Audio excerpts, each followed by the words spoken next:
As devotees, the question is, what do I really want in life? And if I have a clear goal, then I will be ready to pay the price for it. Now, like Nietzsche said, a proper why will justify any how. If you have a proper reason, if you have a proper goal, then you will pay any price for it. And Guruji will do anything to get us there. But he will also do it by showing us our conceit, our shame, our ignorance, all those things. He will bring them to the surface because, like the yogi in the Gita in chapter 5 is said, is acting without attachment, body, mind, intellect. All of that is solely in activity for what? For purification. The yogi only acts to purify himself, to purify his heart. That's what we can do. We can do our best through our sadhana to purify ourselves. And Guruji will do his part in purifying ourselves. That's why the various stages of the Guru, the Preraka Guru, the first stage of the Guru where he binds you with his love. He comes and he showers his sweetness and he gains this connection. And then Satchaka Guru, where he starts to purify you, to sharpen you. And mostly in that stage already, most of the people start to not have anymore the honeymoon. Today I had an interview and a devotee came and she was like, I'm coming from so far, I don't know what is happening, and already the tears started to flow. So far, whenever I was here, Guruji was always so nice with me. It was like a pink cloud and love was just showering whenever I was around him. And I looked at her and I was like, wow, that sounds interesting, because I don't experience a pink cloud showering love all the time. I think most of the people who are more often in his presence don't experience a pink cloud showering love all the time. And she was really distressed because now I came and he barely looked at me. He barely smiled at me. Only once I went to get some Charnamrita and he was like mumbling something upsetly that my hand is not held properly, and he seemed like really upset with me. And I feel really hurt. It was really funny. Because I was thinking, well, the whole last week almost, whenever I met Guruji, I got kind of this. Like he calls you and then you are in his presence, he doesn't give you any attention. Whenever you ask a question, he gives you an answer of like, why are you asking stupid questions? Like, just shut up, basically. And he gives you this somehow kind of this feeling of like, don't bother me. Or basically, or you are bothering me. Yeah. And that mood obviously starts to set on you, where you start to think like, he doesn't like me, he doesn't love me, something is wrong. No, because he's not showering the pink cloud of love onto me. But who is hurt? Who is hurt? The ego. The pride, the ego, the conceit is hurt. And once we allow the doubt to come in that he doesn't love me, he doesn't care for me, then our focus is where? Is it on the dark-hued Lord of the universe who takes care of everything, of the Nitya Suris, the ever-free celestial beings, who takes care of everything, who made us, who made everything. He loves us more than we can ever imagine. Are we thinking of that, or are we thinking with a different mindset? The ego is now thinking, oh, why he's doing this? I came from so far, he doesn't smile at me, he doesn't care for me, he doesn't love me. Because he is like a fire. I noticed he is really like a fire and he sets the tone, he sets the mood. If he is jolly and he is nice with you, then you will feel jolly and nice. If he is harsh with you, that will set another tone. Everybody experienced that. If he is in Mauritius, we experience a different Guruji than when he reaches Germany. Germany Guruji is different than Mauritius Guruji, than India Guruji. His mood changes and everything changes. We follow his mood. But it is always to bring out something, to purify. The yogi only acts for self-purification. And how we can go through this is by remembering that it is all for our best. He wants to bring this out. Like this Mataji, I asked her, and I'm asking you, I'm asking myself, and I'm asking you. If Guruji would tell you, you have the choice. I can either shower the pink flower of love, the pink cloud of love onto you, constantly give you this feeling of like everything is fine, everything is nice, or I give you a proper work, something to work out your baggage. It's not going to be so pleasant as the pink cloud, but it will actually make you more free. It will actually make you advance much more. But it's not going to be so tasty, so pleasant. Which one would you choose? I would choose the second one, obviously. And I think we all would choose the second one because we all want to grow. We don't want to stay in another illusion of some sort of fake happiness. We want to attain the highest. We want to attain Him, which means letting go of conceit, letting go of egoism, letting go of shame, letting go of ignorance. So when he pushes the ego, is that something bad or is that actually something good? If he pushes our ego, is that not an answer to my prayer? When I met him, or when I got sealed this deal of he is my guru, I accept him as my guru, he accepts me. I went to him with a coconut. And somebody asked me why I'm bringing a coconut to Guruji, and I said, because the coconut in Hindu tradition represents our ego. I'm going to bring him the coconut and I'm going to tell him, Guruji, please destroy my ego. And I met a devotee on the way and she said to me, are you crazy? I would never ask something like that. I said, why? What's the problem? Well, I would tell Guruji, can you please dissolve my ego in love? I thought that's a good idea. It's the same result, but sounds more gentle. Still, I ask the ego to get dissolved. I ask the ego to be removed. This I must be removed. As long as I is there, he is not. Right? And it's just becoming more and more subtle. The more you see this I, the more you will see it's everywhere present. Egoism, pride is everywhere. I'm the center of the universe. That everybody thinks to be the center of the universe.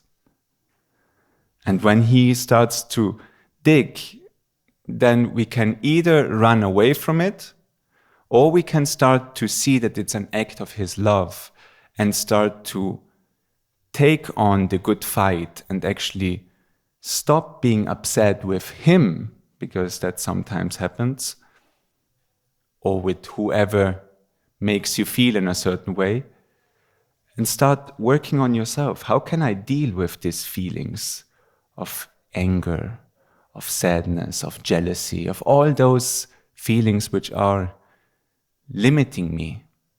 Now, Saint Tulsidas said, if you really want to grow spiritually, seek the company of a critic. Seek out somebody who constantly criticizes you. If you are able to be in the presence of a critic and you not get affected, your heart will be purified without water and without soap. Yeah, you know the story Guruji often tells about the guru who had always a critic around. He had many devotees and they were all flattering the guru and praising him highly. But there was one man who always came and challenged the guru and criticized him. And the devotees were really upset with that person. And one day the devotees came and said, Gurudev, we have very good news. And Gurudev asked, what is it? You know the critic, he passed. He left. And the Guru was very sad. I said, why are you sad? And he said, because you are all just flattering me. He was the only one who made me contemplate, who reflected me, who gave me the chance to contemplate on myself, see where I stand, where my heart is, how pure my heart is. And so Guruji is like this fire who wants us to focus on his love. If we focus on his love, then nothing can bring us down. But if we focus on our ego, on our impurities, then doubts will come out and doubts will step by step consume us. Because in the end, he is the ordainer of the universe. He takes care of how the universe functions. He takes care of everything. His mood makes our mood. Many years back, when I learned the first beats on the Mridanga a little bit, I remember Guruji came to the temple and there was shock because there was no proper player around, so I needed to play for him. Or I was allowed to play for him, however. And he sung, and honestly, he messed up the beat. Because I knew only one beat, but I knew that beat to keep it steady. And at least as far as I remember, he didn't keep the beat properly. That was at least my perception. Yeah, it might be limited. Radhaka was not around, so I couldn't ask him. But I was thinking, that's great. I will not judge, I will not blame or anything. I just follow him, you know. When he misses the beat, then I just get into it again.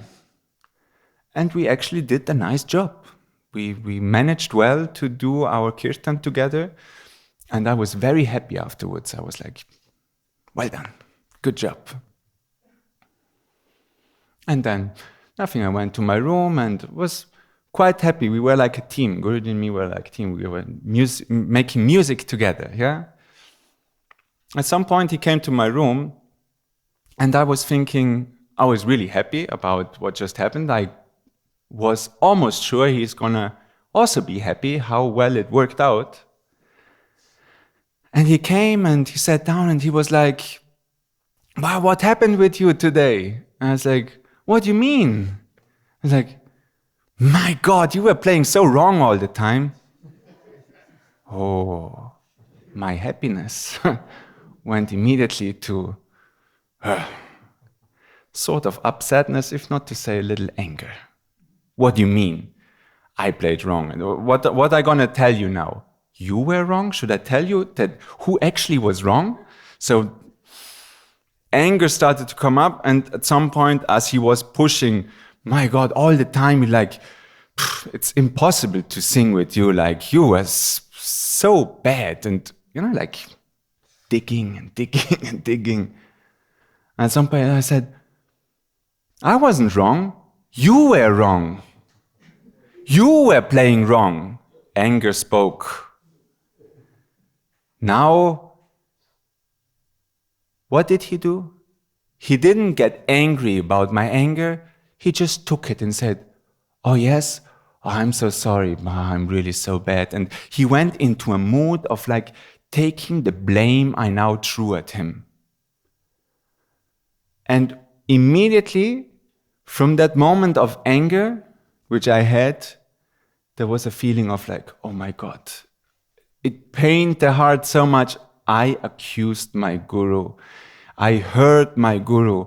Oh my God, feeling of sadness and the feeling of fear. What aparat I just did.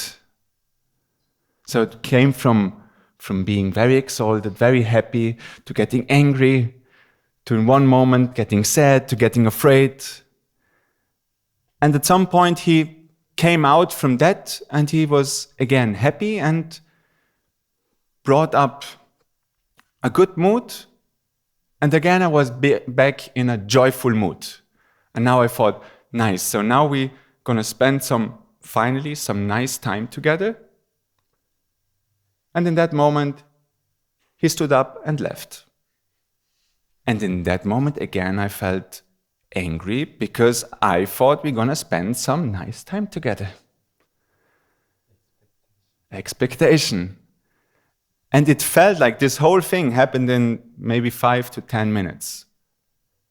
But I was sitting there. After he walked out of that room, I felt like a lifetime has passed. He has brought me from one extreme of emotion to another extreme emotion, to another extreme emotion, to another extreme emotion, just with not even blinking of the eye.